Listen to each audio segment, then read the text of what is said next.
이제 오늘 히브리서 강해를 이제 마지막 마치게 되었습니다. 전체 43번에 걸쳐서 강해했는데 이제 약 13개월 동안 1년 넘게 강해하면서 오늘 드디어 마지막에 이르게 된 것입니다. 히브리서는 예루살렘의 근처에 살고 있는 유대인들을 향해서 써준 편지입니다. 그리고 예측하건대 예수님이 돌아가시고 난 다음 약 30년 내지 40년쯤 후에 쓰여진 책이라고 전해집니다. 저자에 대해서는 사도 바울이 썼을 것이라고 하는 학자들이 많이 있습니다만 그러나 확실하지는 않습니다.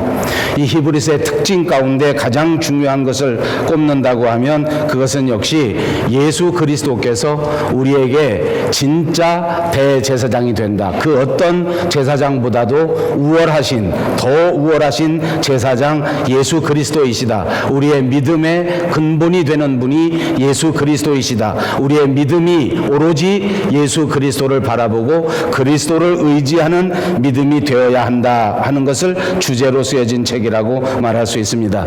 구약 성경에서 예언했던 모든 것들이 예수님을 가르치고 있고 특별히 구약의 백성들이 제사드렸던 그 모든 제사의 완성이 예수 그리스도께서 지신 그 십자가에서 완벽하게 이루어졌다고 하는 것을 말해주고 있는 책입니다.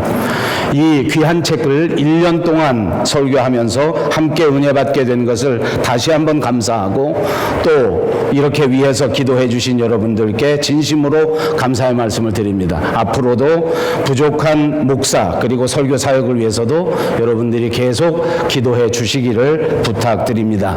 본문 17절로 가겠습니다. 너희를 인도하는 자들에게 순종하고 복종하라. 그들은 너희 영혼을 위하여 경성하기를 자신들이 청산할 자일 것 같이 하느니라. 그들로 하여금 즐거움으로 이것을 하게 하고 근심으로 하게 하지 말라. 그렇지 않으면 너희에게 유익이 없느니라.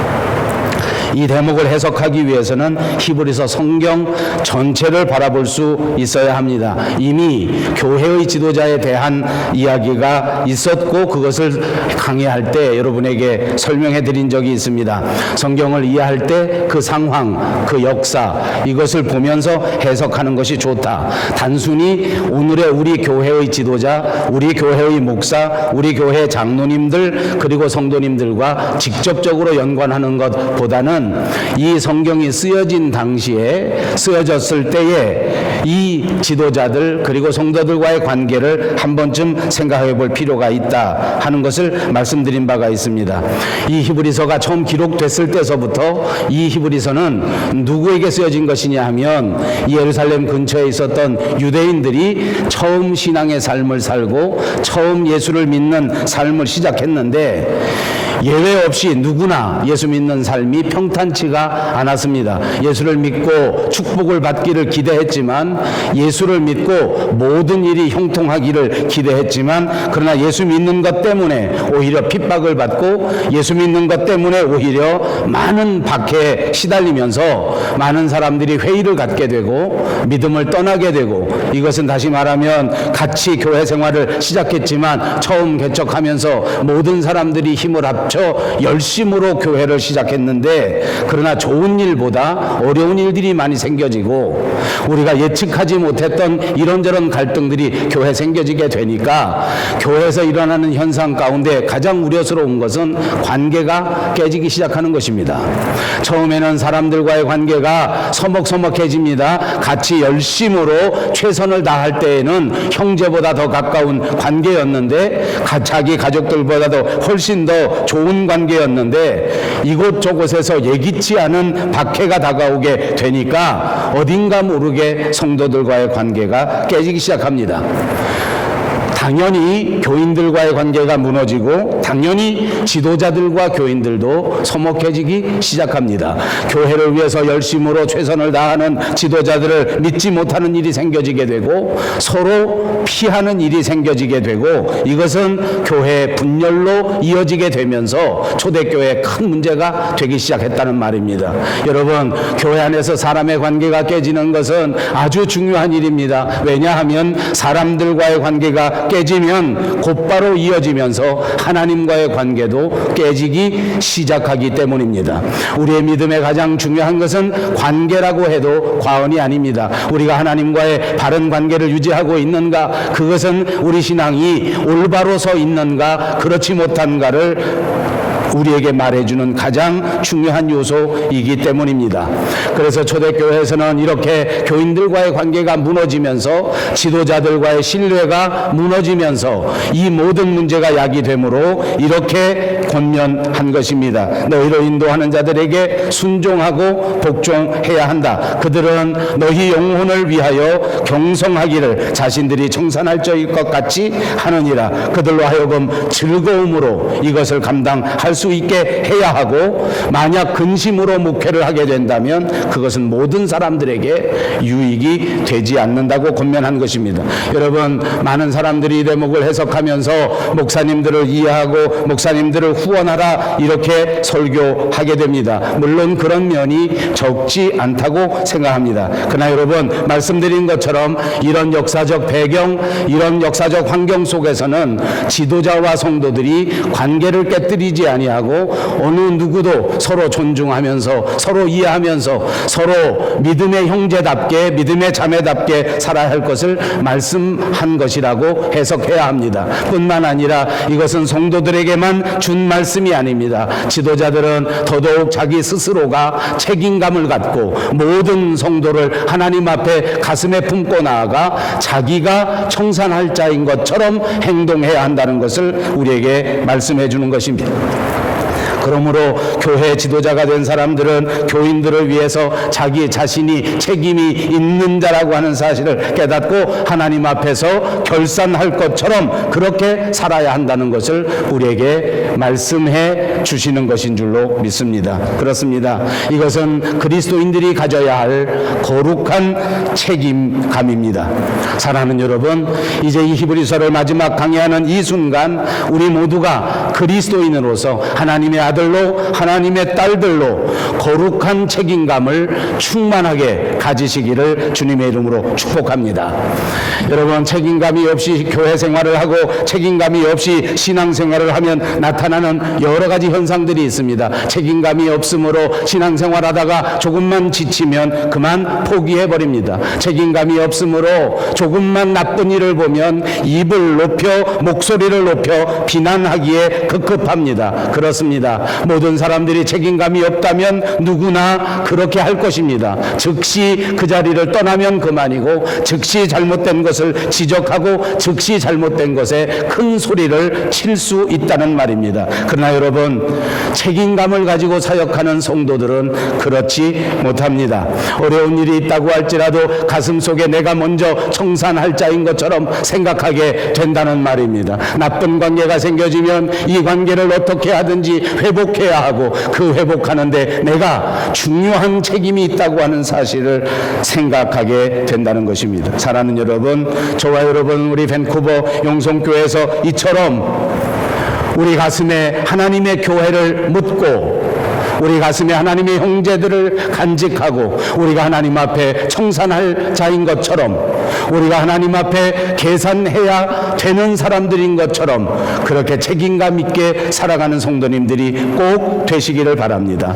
이렇게 책임감으로 무장한 채 사역한다고 하면 그런 모든 지도자들을 서로 순종하고 서로 복종하는 것이 필요하다는 말씀인 것입니다. 그렇습니다. 이렇게 될 때 모든 성도들이 서로 즐거움으로 사역할 수 있습니다. 교회 안에서 기쁨으로 즐거움으로 사역하지 못한다면, 다시 말해서 근심으로 사역한다면 이것은 모든 사람들에게 유익이 되지 않습니다. 여러분, 명심하십시오. 우리가 기쁨으로 사역하기 위하여 서로 존중하고 서로 이해하고 서로 순종하고 서로 복종하는 일이 필요합니다. 교회 안에서만 그런 것이 아닙니다. 여러분이 속한 가정 안에서도 그렇게 하셔야 합니다. 무엇보다도 서로 따뜻한 마음으로 이해하고 남편과 아내가 서로 순종하면서 서로 복종하면서 상대방의 의견에 귀를 기울인다면 기쁨으로 가정 일을 이끌어갈 수 있고, 근심이 생겨지지 않게 되므로 모든 가정에 큰 유익이 된다는 말씀인 줄로 믿습니다. 그렇습니다. 하나님께서는 예수님의 핏값으로 오늘 우리 교회를 세워주셨습니다. 그리고 사랑하는 저와 여러분을 원근각처에서 불러내주셔서 우리 교회의 기둥 같은 일꾼으로 세워주신 줄로 믿습니다. 우리 모두는 이 엄연한 부르심 앞에 거룩한 책임감을 가져야 할 줄로 믿습니다. 오늘 이 세상 역사 앞에서도 우리는 거룩한 책임감을 가져야 합니다. 이 시대 속에서 우리 교회가 무엇을 해야 할 것인가? 과연 이 역사 가운데 우리 교회는 어떻게 행동해야 하는가? 그렇습니다. 오늘 교회는 그리스도의 교회이기 때문에 훨씬 더 밝아져야 합니다.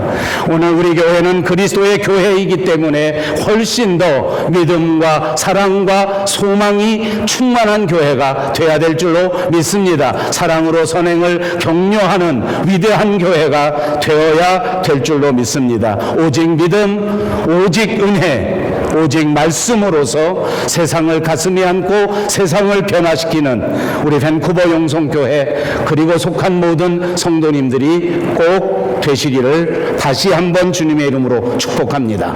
18절에 갑니다. 우리를 위하여 기도하라. 우리가 모든 일에 선하게 행하려 함으로 우리에게 선한 양심이 있는 줄을 확신하노니 19절에는 내가 더 속히 너에게 돌아가기를 위하여 너희 기도함을 더욱 원한다 라고 말씀합니다. 사도 바울도 이 성경 편지를 쓸 때에는 언제나 그 마지막에 성도들에게 기도를 부탁하고 간구를 부탁했더랬습니다.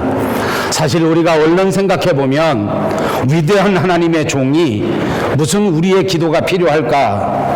목사님들이, 장로님들이 우리의 기도가 무엇이 필요할까라고 생각할 수 있을지 모르겠습니다.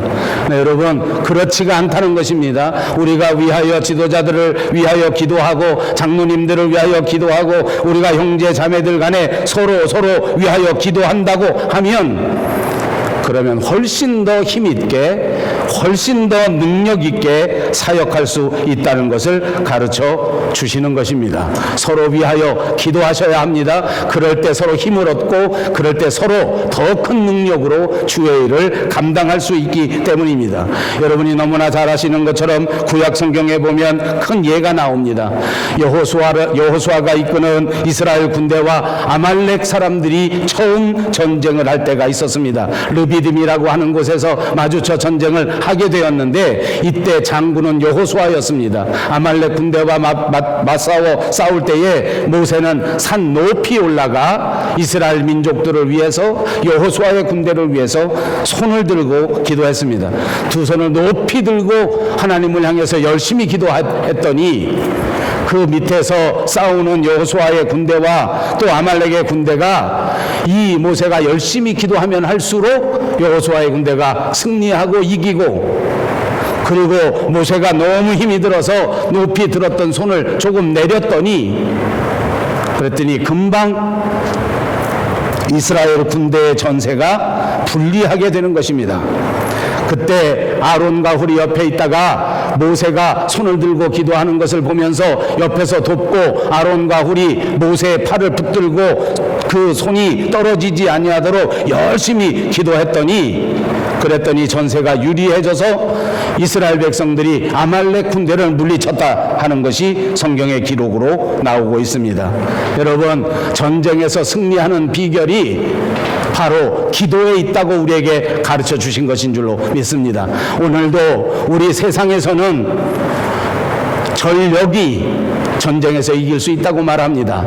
오늘도 세상에서는 무기가 승패를 좌우한다고 말합니다. 그러나 성경은 일관되게 우리에게 말씀합니다.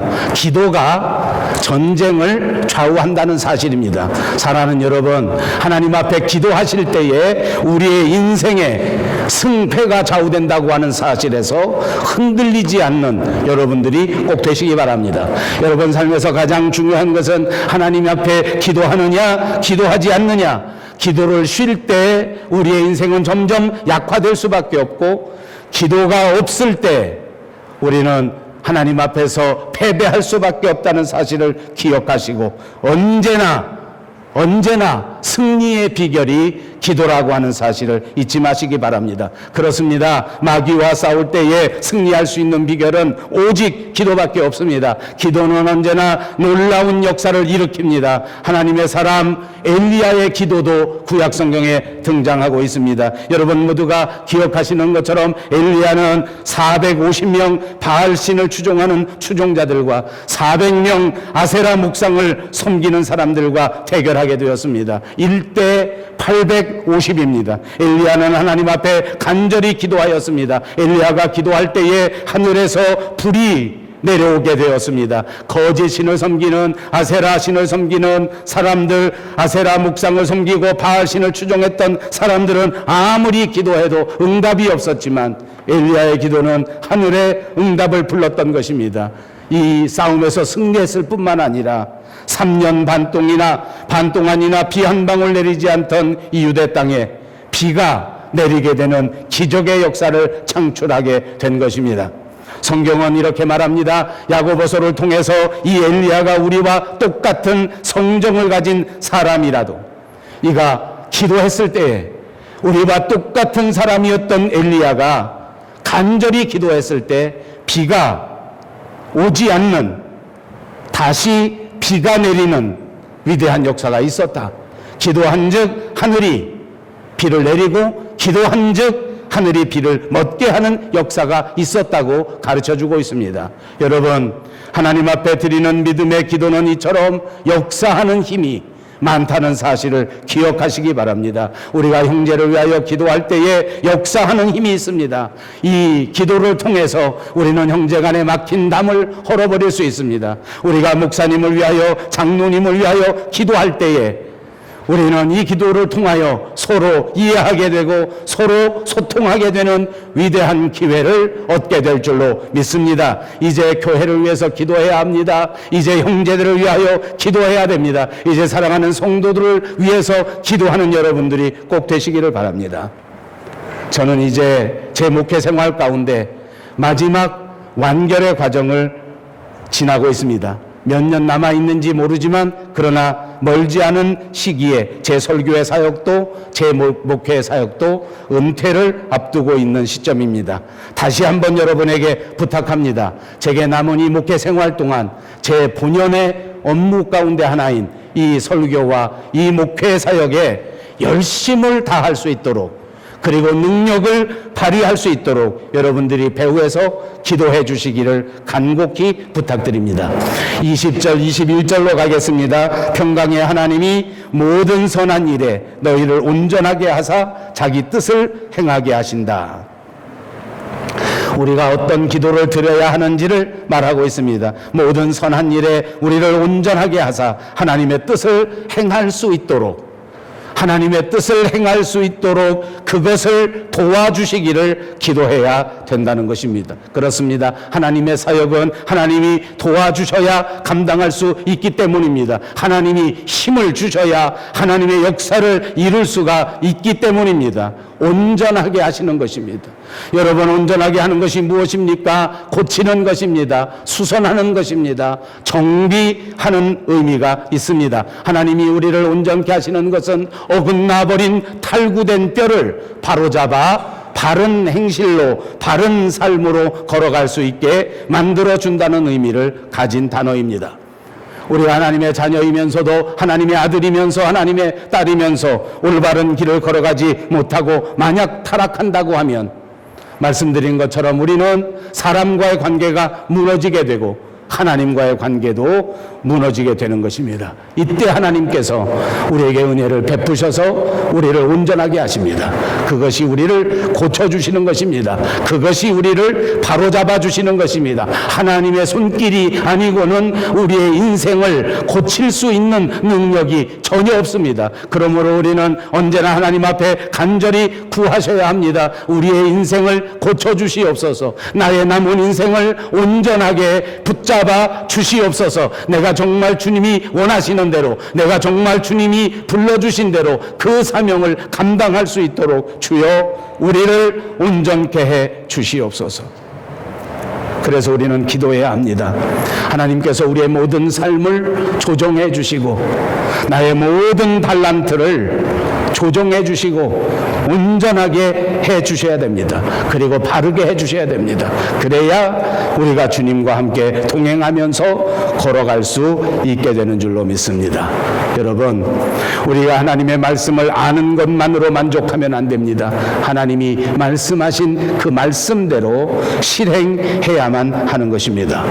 누가복음 6장 46절에 너희는 나를 불러 주여 주여 하면서도 어찌하여 나의 말하는 것을 행치 않느냐, 우리를 질책하신 적이 있습니다. 그렇습니다. 우리는 말씀대로 실행해야 합니다. 그리고 올바로 실행해야 합니다. 하나님께 도우심을 구하십시오. 기도하십시오. 하나님께서 여러분의 인생을 붙잡으셔서 하나님이 원하시는 그대로 살아가실 수 있도록 붙잡아 주실 줄로 믿습니다. 하나님을 기쁘시게 해야 합니다. 주님 앞에 영광을 돌릴 수 있어야 합니다. 그렇게 기도하는 저와 여러분이 돼야 합니다. 우리가 아무리 선택받은 백성이라고 할지라도, 우리가 아무리 거듭난 백성이라고 할지라도 날마다 하나님이 도와주시지 아니하면, 날마다 우리의 삶을 하나님 앞에 맡기지 아니하면 똑바로 걸어갈 수 없기 때문입니다. 우리가 이렇게 기도해야 하는 것은 또 무엇입니까? 오늘 성경 본문에 보니까 이렇게 기도해야 할 이유는 영광이 그에게 세세무궁토록 있을지어다 하는 말씀으로 가르쳐 주시는 것입니다. 우리가 바라는 것은 하나님의 영광입니다. 우리의 인생의 목적은 하나님께 영광을 돌리는 것입니다. 어떻게 하나님께 영광을 돌릴 수 있습니까? 우리 모두가 거룩한 백성이 되는 것입니다. 거룩한 삶을 사는 것입니다. 그래서 하나님을 찬양하고 하나님 앞에 예배하면서 거룩한 삶을 실행으로 옮긴다면 그것이 우리 하나님을 영화롭게 하는 일인 줄로 믿습니다. 저와 여러분의 남은 인생의 가장 큰 문제는 무엇이겠습니까? 그것은 바로 하나님과의 평강입니다. 어찌하든지 우리 인생의 남은 삶에서는 하나님과 평화하면서, 하나님과 바른 관계를 맺으면서 하나님과 화목하게 살아야 한단 말입니다. 히브리서 기자가 우리에게 가르쳐주는 가장 위대한 교훈은 우리가 어떻게 하나님과 화목할 수 있겠는가, 우리가 하나님과의 화목을 위하여 어떻게 살아야 할 것인가 하는 것을 말씀해 주시는 것이라고 하겠습니다. 말씀드린 것처럼 언제나 우리 주변에서는 많은 사람들이 이 세상 살 때 가장 중요한 것은 먹는 것이라고 말합니다. 사람이 떡으로 살 수 있다고 말하는 것입니다. 이 세상 살아갈 때 가장 지혜로운 것은 과학을 의지하고 물질을 의지하고 산수를 의지하고 돈을 의지하는 것이라고 말하고 있습니다. 요즘은 훨씬 더 큰 소리로 우리에게 말합니다. 우리의 인생에서 중요한 것은 돈이다. 나이가 먹고 늙어지고 노후가 되면 돈밖에 믿을 것이 없다. 자식도 믿지 말고 오로지 돈을 차분히 모아놓고 가지고 있어야 한다 라고 말하지 않습니까? 요즘 인생을 마지막으로 정말 보람되게 살고 보람되게 마감하기 위해서는 하루에 3시간씩 4시간씩 산책해야 된다. 그래서 한국에는 공기가 나쁘니까 절대 거기 살면 안 되고 이 밴쿠버 땅 공기 좋은 데 와서 살아야 한다 라고 말합니다. 그러나 성경은 우리에게 언제나 말씀합니다. 우리가 성공적인 인생을 살기 위해서 지금 이 순간 저와 여러분에게 가장 필요한 것은 믿음입니다. 어떤 형편에서도 이 믿음에서 이탈한다면 우리의 인생은 성공적인 인생으로 마감할 수 없습니다.